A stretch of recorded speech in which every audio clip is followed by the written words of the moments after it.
देखो यार, अगर तुम लोग एईडब्ल्यू के हार्डकोर फैन हो तो ये वीडियो तुम्हारे लिए होने वाली है, क्योंकि गाइज एईडब्ल्यू का एक करंट चैंपियन इंजर्ड हो चुका है। लास्ट नाइट एईडब्ल्यू के शानदार डायनामाइट के बाद डायनामाइट की व्यूअरशिप सामने आ चुकी है। काजुचिका ओकाडा के अमेरिका मूव करने को लेकर नाकामुरा का काफी बड़ा स्टेटमेंट आ रहा है। एईडब्ल्यू में जेफ हार्डी को कौन सी इंजरी हुई है, इसको लेकर बड़ा खुलासा हो चुका है। डार्बी एलन के एईडब्ल्यू के फेस बनने को लेकर डार्बी एलन के प्लान रिवील हो चुके गए। तो गाइज वहीं जॉन मॉक्सली और ब्रायन ड्रेसन सहित बीसीसी का डेब्यू सीएमएल में कंफर्म हो चुका है। तो गाइज चलिए बिना किसी देरी के शुरू करते हैं इस वीडियो को। और सबसे पहले बात करेंगे डायनामाइट के व्यूअरशिप की।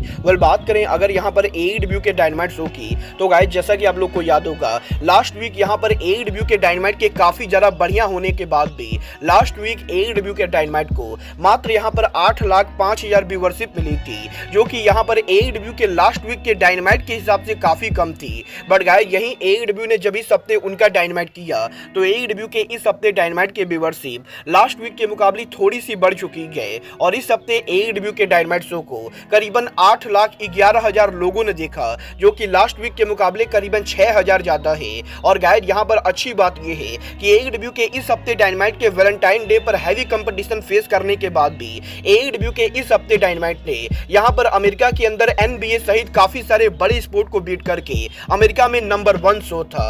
देखना बहुत ही दिलचस्प होने वाला है कि नेक्स्ट वीक एईडब्ल्यू डायनामाइट को कितनी व्यूअरशिप मिलती है। बट गाइस चलिए फिलहाल आगे बढ़ते और बात करते हैं एईडब्ल्यू में जेफ हार्डी के इंजरी सिचुएशन की। ये बात तो मैं आपको कल की वीडियो में ऑलरेडी बता चुका हूँ। एईडब्ल्यू के लास्ट नाइट रैम्पेज की टीवी टैपिंग के ऊपर सैमी गुवारा और जेफ हार्डी के मैच के अंदर सैमी गुवारा के बोझ की वजह से जेफ हार्डी के फेस पर काफी तेज चोट लगी थी। और गाइस यहाँ पर मैच के ओवर होने के बाद एईडब्ल्यू के मेडिकल टीम के द्वारा जेफ हार्डी को बैक स्टेज पर ले जाया गया था।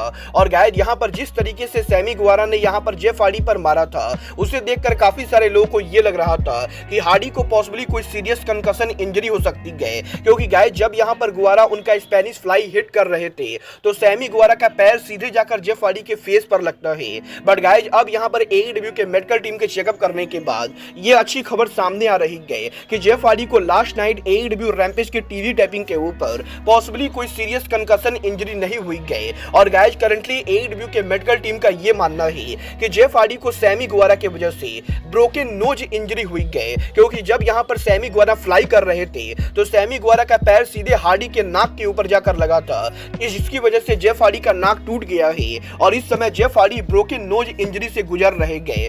गाइस देखना बहुत ही दिलचस्प होने वाला है कि जेफ हार्डी उनकी इस इंजरी से कब तक रिकवर करते गए। बट गाइस यहाँ पर जेफ हार्डी वो इकलौते रेसलर नहीं गए जो इस समय इंजर्ड चल रहे गए।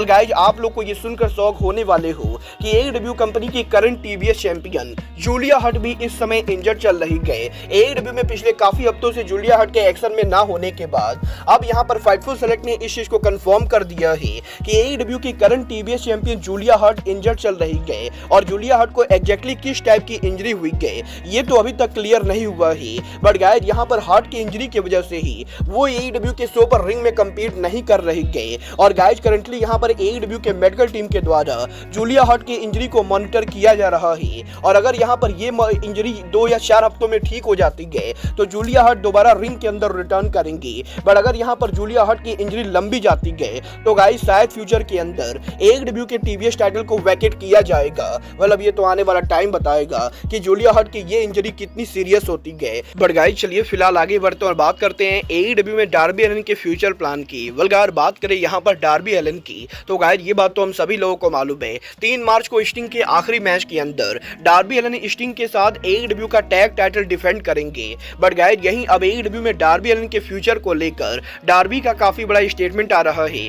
इस हफ्ते डार्बी एलन के लेटेस्ट इंटरव्यू के अंदर डार्बी एलन ने इस चीज को कंफर्म कर दिया है कि पॉसिबली एईडब्ल्यू के रेवोल्यूशन पे-पर-व्यू पर स्टिंग के रिटायरमेंट मैच के बाद डार्बी एलन एईडब्ल्यू के टीवी से ऑफ लेने वाले गए, क्योंकि वो यहाँ पर पॉसिबली अप्रैल महीने के अंदर माउंट एवरेस्ट के ऊपर चढ़ाई करने वाले गए। और गाइस यहाँ पर माउंट एवरेस्ट पर चढ़ाई करने के बाद डार्बी एलन जब यहाँ पर कंपनी पर रिटर्न करेंगे तो वो यहाँ पर एईडब्ल्यू में उनका फोकस एईडब्ल्यू के मेन इवेंटर बनने पर रखने वाले गए। और गाइस डार्बी एलन का ये कहना है कि वो यहाँ पर 2024 के एंडिंग से पहले एईडब्ल्यू कंपनी के फेस बनना चाहते गए। और गाइस डार्बी एलन ये मेक श्योर करेंगे कि जब वो यहाँ पर माउंट एवरेस्ट से वापस आए तो डार्बी एलन एईडब्ल्यू के अंदर एईडब्ल्यू कंपनी के बिगेस्ट फेस सुपर सुपरस्टार बने। अब ये तो आने वाला टाइम बताएगा कि AEW कंपनी डार्बी को बिगेस्ट फेस की तरह ट्रीट करेगी या नहीं। बट गाइस चलिए फिलहाल आगे बढ़ते और बात करते हैं रेन मेकर काजुचिका ओकाडा की। अगर बात करें यहाँ पर ओकाडा की तो गाइस ये चीज तो लगभग कंफर्म मानी जा रही है कि काजुचिका ओकाडा AEW के साथ साइन कर चुके गए,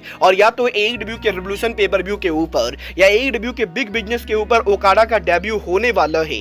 बट गाइस यही अब फाइनली ओकाडा के NJPW लीव करने को लेकर ओकाडा के farmer tag partner Shinsuke Nakamura ने बात की गई। इस हफ्ते नाकामुरा के लेटेस्ट इंटरव्यू के अंदर जब ओकाडा के न्यू जापान लीव करने को लेकर बात की गई तो गाइस यहाँ पर नाकामुरा का ये कहना है कि जापानीज रेसलर्स के लिए जापानीज कंपनी को लीव करना काफी इमोशनल होता है, क्योंकि गाइस यहाँ पर नॉर्मली जापान के अंदर लॉयल्टी को काफी ज्यादा ध्यान में रखा जाता है। और गाइस जब यहाँ पर नाकामुरा ने भी NJPW को 2016 में लीव करके WWE के लिए अमेरिका मूव हुए थे, तो गाइस नाकामुरा के NJPW लीव करने के बाद जब नाकामुरा अमेरिका के अंदर आए थे तो गाइस नाकामुरा को अमेरिकन लाइफ स्टाइल को एडॉप्ट करने में काफी ज्यादा प्रॉब्लम हुई थी। और गाइस क्योंकि WWE की रेसलिंग NJPW से बिल्कुल ही अलग होती गए, तो गाइस इसीलिए नाकामुरा के WWE में आने के बाद नाकामुरा को NXT के अंदर उनके पूरे स्टाइल को चेंज करना पड़ा।